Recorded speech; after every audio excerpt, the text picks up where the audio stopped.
7월 17일 새벽 만나 예배입니다. 오늘 우리에게 주시는 하나님의 말씀은 사도행전 7장 17절에서 29절까지의 말씀입니다.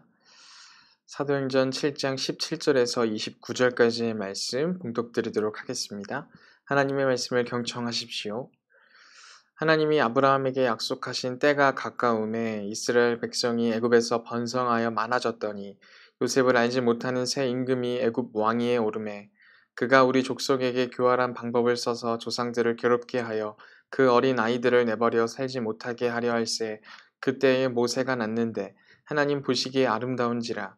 그의 아버지의 집에서 석 달 동안 길리더니 버려진 후에 바로의 딸이 그를 데려다가 자기 아들로 기르매 모세가 애굽 사람의 모든 지혜를 배워 그의 말과 하는 일들이 능하더라. 나이가 40이 되매 그 형제 이스라엘 자손을 돌볼 생각이 나더니 한 사람이 원통한 일 당함을 보고 보호하여 압제 받는 자를 위하여 원수를 갚아 애굽 사람을 쳐 죽이니라. 그는 그의 형제들이 하나님께서 자기의 손을 통하여 구원해 주시는 것을 깨달으리라고 생각하였으나 그들이 깨닫지 못하였더라. 이튿날 이스라엘 사람끼리 싸울 때에 모세가 와서 화해시키려 하여 이르되 너희는 형제인데 어찌 서로 해치느냐 하니 그 동물을 해치는 사람이 모세를 밀어뜨려 이르되 누가 너를 관리와 재판장으로 우리 위에 세웠느냐. 내가 어제는 애굽 사람을 죽임과 같이 또 나를 죽이려느냐 하니 모세가 이 말 때문에 도주하여 미디안 땅에서 나그네 되어 거기서 아들 둘을 낳으니라. 아멘. 이는 하나님의 말씀입니다. 참 좋으신 주님의 평강이 새벽 만나 예배를 비대면으로 드리시는 모든 분들에게 있으시기를 소망합니다. 오늘 말씀은 계속해서 스테반 집사님의 그런 설교에 대한 말씀으로 계속 이어지고 있습니다. 오늘 말씀은 특별히 모세에 대한 이야기를 주로 다루고 있습니다. 이 모세에 대한 이야기를 다루기에 앞서서 먼저 아브라함에게 약속하신 때가 가까이 왔다라고 말씀을 기록하고 있습니다. 그래서 17절에서 이렇게 말씀하고 있습니다. 하나님이 아브라함에게 약속하신 때가 가까움에 라는 말씀을 기록하고 있습니다. 하나님께서 아브라함에게 어떠한 약속을 하셨습니까? 아브라함의 자손을 정말 하늘의 별과 같이 바다의 모래와 같이 많아지게 하시겠다라고 약속하셨습니다. 아브라함 때에는 아브라함은 그 장면을 목격할 수는 없었습니다. 아브라함에게는 단지 이 사라를 통해 얻은 이삭밖에는 없었죠. 이스마엘도 있었지만 이제 그 이스마엘과 그의 이제 어머니는 쫓겨남을 당하게 되고 이제 아브라함의 후손은 이삭을 통해서만 나타나게 되었습니다. 그렇기 때문에 아브라함은 그 약속하심에 대한 그러한 것들을 바라보지는 못했지만 그럼에도 불구하고 하나님께서는 그 약속하심에 대한 성취에 대해서 오늘 스테반 집사님의 입술을 통해서 말씀하고 계신다는 것을 우리가 살펴보게 되는 것입니다. 이 말씀을 보면 우리에게도 큰 소망을 갖게 합니다. 왜요? 하나님께서 우리에게 분명하게 말씀하셨던 그러한 것들에 대해서 분명히 이루어 주신다는 것을 우리가 확인해 볼 수 있기 때문입니다. 우리는 때때로 그런 생각을 가질 때가 있어요. 내가 소망한 것이 내가 살아있을 때, 내가 잘 그런 것들을 받아들일 수 있을 때 이루어지면 얼마나 좋을까? 특별히 오늘 아브라함과 같이 아브라함이 이러한 약속을 받은 것에 대해서 그러한 것들이 성취되는 것을 아브라함이 살아있을 때 바라보게 되었으면 얼마나 좋았을까라는 생각들을 우리도 해보게 될 때가 있습니다. 하지만 우리가 분명히 알아야 하는 것은요, 아브라함도 그 약속에 대하여 분명히 성취되는 부분들을 확인할 수 있었습니다. 무엇으로요? 이삭을 통해서 그러한 부분들을 확인할 수 있었다는 것입니다. 사실 아브라함은 자신의 후손이 없을 거라는 생각들을 해왔던 사람이지 않습니까? 이미 자신도 너무나 많이 나이가 들어버렸고 자신의 아내였던 사라 또한 나이가 너무나 많이 들어버렸기 때문에 이 아브라함은 자신의 씨를 통해서는 대가 이어지지 않을 거라는 생각들을 하게 되지 않았습니까? 그래서 그는 그의 종에게 그의 모든 것들을 물려줄 생각 또한 하고 있었습니다. 하지만 어떻습니까? 하나님께서는 그 약속에 따라서 그 아브라함에게 이삭을 허락하지 않았느냐라는 것입니다. 그래서 그는 그 약속이 이루어질 것임에 대한 그러한 한치 의심도 하지 않게 되는 자리에 서 있었다는 것입니다.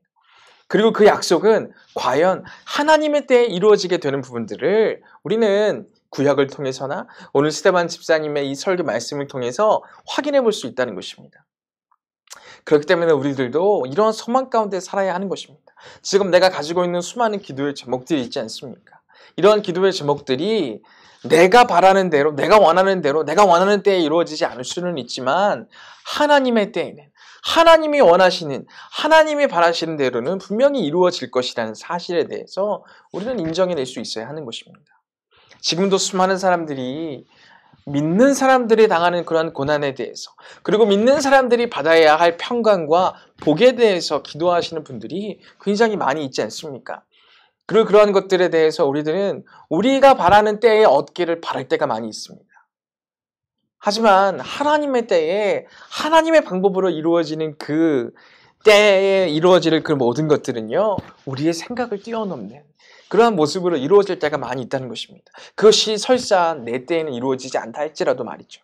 우리의 후손들도 다음 세대들에 대한 그러한 마음들이 우리에게는 간절하게 있지 않습니까? 그러한 모든 것들이 우리 다음 세대에 이루어질 수만 있다면 그것이 얼마나 좋은 그러한 부분이 되어지냐는 것이죠. 그렇기 때문에 하나님께서는 우리의 세대 때에는 이루어지지 않는다 할지라도 우리의 다음 세대에는 분명히 주실 거라는 그런 확신 가운데 우리는 살아갈 수 있어야 한다는 것입니다.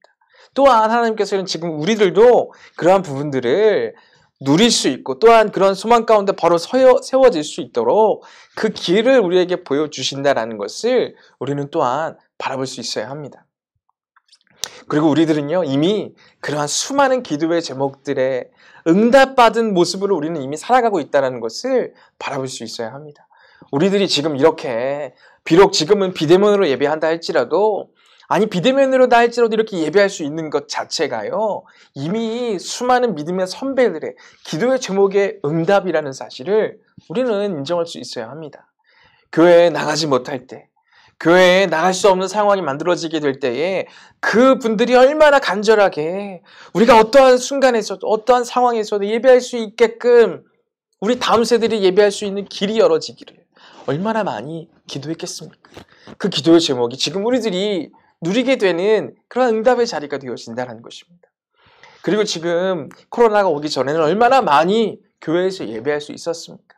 얼마나 제약 없이 또는 얼마나 기쁘게 얼마나 풍성하게 예배할 수 있었습니까? 그 자체가 우리가 이미 기도의 응답을 받은 그러한 사람들이라는 것을 증거하는 것이다라는 것입니다. 그리고 오늘 말씀에서 우리는 그러한 부분들을 바라볼 수 있어야 하겠고요. 그래서 이스라엘 백성들이 정말 바다의 모래같이 하늘의 별같이 많아지게 된 상황들을 맞닥뜨리게 됩니다. 그리고 나서 어떠한 상황이 있게 됩니까? 그러한 상황 가운데에서 그들은 또한 고난을 당하게 됩니다. 하지만 그 고난은요, 또 다른 복의, 또 다른 은혜의 자리로 이끌어가고 있다는 사실을 우리는 말씀을 통해서 바라보게 됩니다. 그래서 하나님께서는 그렇게 고난의 자리를 통하여서도 또 다른 구원을 예비하고 계셨습니다. 그러한 고난의 자리에서 그들이 노예 생활을 할 수밖에 없는 그 자리에서 모세를 택하여 주셨고 그 모세를 통하여서 이스라엘 백성들이 구원받는 데까지 나아가는 그런 모습들을 오늘 말씀에서는 우리에게 알려주고 있는 것입니다. 그래서 우리가 다 아는 것처럼 그러한 순간 가운데에 모세가 등장하게 되죠. 그래서 모세는 그때의 애굽 정책에 의해서 죽임을 당할 수밖에 없는 존재였지만 하나님의 은혜로 말미암아 바로의 딸에게 건짐을 받고 그 왕자로서 이집트의 땅에서 살아가게 됩니다. 그래서 말씀은 그러한 시기를 거쳐서 나이가 40이 되었을 때 그 형제 이스라엘 자손을 돌볼 생각이 나더니 라고 말씀을 기록하고 있습니다. 이것 또한 하나님의 응답의 모습이죠. 하나님께서 모세에게 그러한 마음을 허락하여 주신 것입니다. 그러한 마음을 그 모세에게 허락하신 것이죠. 그래서 모세는 그때부터 자기로 말미암아 이스라엘 백성이 구원을 받을 것임을 확신하면서 모든 것들을 해나갑니다. 하지만 그는 그런 사실에 대해서 그 당시에 깨달았지만 그 나머지의 이스라엘 백성들은 깨닫지 못했다라고 말씀은 기록하고 있죠. 그래서 어떻게 됩니까? 이스라엘 백성들을 위해 한 일이 빌미가 되어서 그는 도망치게 되는 떠돌이 생활을 하게 되는 부분들을 만나게 됩니다. 그래서 그는 미디안 땅으로 가서 나그네 생활을 하게 됩니다. 근데 그 시간들은 어떻습니까? 오히려 그 이스라엘을 구원할 만한 그러한 모습을 가지게 되는, 그래서 이후에 이제 나타나게 될 하나하나 이제 하나님의 선지자로서 세워지는 과정들을 또한 경험하게 되는 그러한 자리에 세워지게 되지 않느냐라는 것입니다. 그가 만약에 이스라엘의 이집트의 왕자로서 그러한 구원 사역을 감당하게 되었을 때에는요, 전적인 하나님의 구원이심이라고 생각하기보다는 자기 자신의 능력, 자기 자신의 힘으로 그러한 구원을 이루어냈다라고 착각이 빠질 그런 위험이 더 컸을 것입니다. 그러한 것에 대해서 하나님께서는 이 모세를 철저하게 훈련시키셨다는 것에 대해서 우리는 바라볼 수 있어야 합니다. 그리고 그러한 과정들을 통하여서 이 이스라엘 사람들은 소망을 발견하기 시작했을 것이고, 그 소망이 현실로 나타나게 되어지는 것을 이스라엘 백성들이 깨닫게 되어질 것이다라는 것입니다. 이처럼 하나님의 때에 하나님의 방법으로 전혀 우리가 생각하지 못했던 놀라운 그런 역사하심으로 하나님의 이러한 구원이 이루어지게 되는 것을 우리는 바라보게 됩니다. 우리도 지금 이러한 말씀의 현장 가운데 있는 것입니다. 지금 우리가 생각하기에는 정말 많은 사람들이 이 기독교를 비판하고 기독교를 멀리하고 점점 더 교회를 떠나가는 사람들이 많아지게 될 것이고, 점점 더 교회의 모든 것들은 위축되게 될 것이고 너무나 안 좋아지게 될 것이다 라고 생각하게 되는 이러한 우리들의 모습은요, 하나님의 때에 하나님의 놀라우신 방법으로 정말 우리가 생각지도 못했던 그러한 모습으로 다시금 새롭게 부흥의 길을 걷게 될 것이다라는 것을 우리에게 알려주고 있는 것입니다. 지금도 너무나 많은 사람들은 이러한 한국교회의 현재의 모습을 바라보면서요, 정말 암울한 전망만을 내놓습니다. 우리도 인간적인 방법과 인간적인 시선으로 보면요, 암울할 수밖에 없습니다. 위기일 수밖에 없습니다. 하지만 하나님의 그 놀라우신 구원의 현장은요, 우리의 생각과 우리의 지식을 뛰어넘습니다. 그러한 모습에 우리가 그곳에 바로 소망을 두고 시선을 두어야 하지 않겠습니까? 지금 여전히 우리가 힘겨움 가운데에 모이지 못하는 순간 가운데 있다 할지라도 우리가 오늘 말씀 가운데 나타나는 하나님의 약속하신 때, 그리고 하나님이 주시는 그 마음을 바라보게 된다면요, 우리는 지금 이 시기를 기쁨으로 이겨낼 수 있음을 믿습니다. 그러한 기쁨으로 지금 이 시기를 살아내기를 소망합니다. 이제 저도 청년들과 이번 주일이 아닌 그 다음 주일, 비대면으로 예배드리는 그 마지막 주일, 비대면 최후의 만찬을 가지려고 합니다.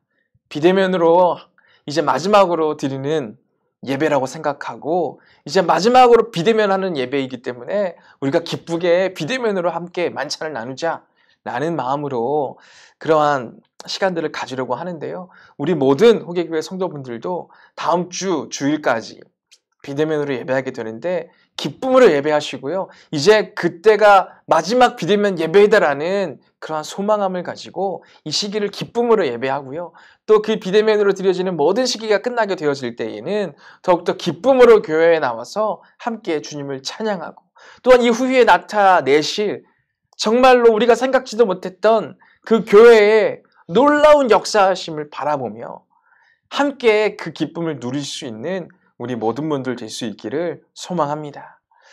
오늘 하루도 이러한 기쁨을 먼저 누리시면서 오늘 하루도 기쁨으로 보낼 수 있는 모든 분들 될 수 있기를 간절히 소망합니다. 함께 기도하겠습니다. 사랑과 은혜가 풍성하신 아버지 하나님, 감사합니다. 오늘 하루 정말 하나님의 때를 바라보며 하나님께서 역사하실 그날을 소망하며 먼저 기뻐할 수 있는 우리가 될 수 있기를 소망합니다. 오늘 말씀 가운데 나타나는 모든 하나님의 때를 바라보며, 또한 하나님께서 역사하실 그날을 소망하는 그러한 부분들을 함께 나누었듯이 지금 우리들의 삶 가운데 나타나는 그러한 하나님의 때와 역사하심을 소망할 수 있는 우리가 되기를 원합니다. 우리 한 사람 한 사람 비대면으로 예배하지만 그 소망 가운데 먼저 기쁨 누리게 하시고 그 기쁨을 온전히 나눌 수 있는 우리 모두가 될 수 있도록 하나님 함께하여 주시옵소서. 주님, 내일은 주일입니다. 주일 예배도 비대면으로 예배하지만 한 분 한 분 그 예배 자리를 사모하여 예배하게 하시고 비대면으로 예배할 때 더 큰 은혜와 소망이 우리의 마음 가운데 임할 수 있도록 주님 역사하여 주시옵소서. 주님께서 끝까지 우리를 붙들어 주시고 이끌어 주실 줄 믿사오며 감사드리며 예수님의 이름으로 기도합니다. 아멘. 이 시간 주기도문 하심으로 새벽 만나 예배를 마치도록 하겠습니다.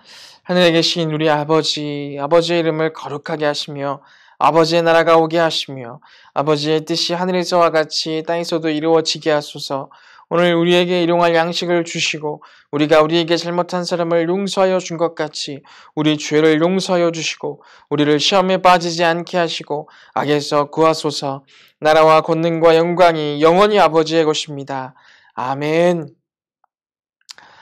오늘 하루도 승리하시고 늘 기쁨으로 늘 소망함으로 가득 채워진 삶을 살아가시기를 소망합니다. 이 시간 각자 가지고 있는 기도의 제목을 위해서 또한 내일 주일 예배를 위해서 함께 기도하도록 하겠습니다.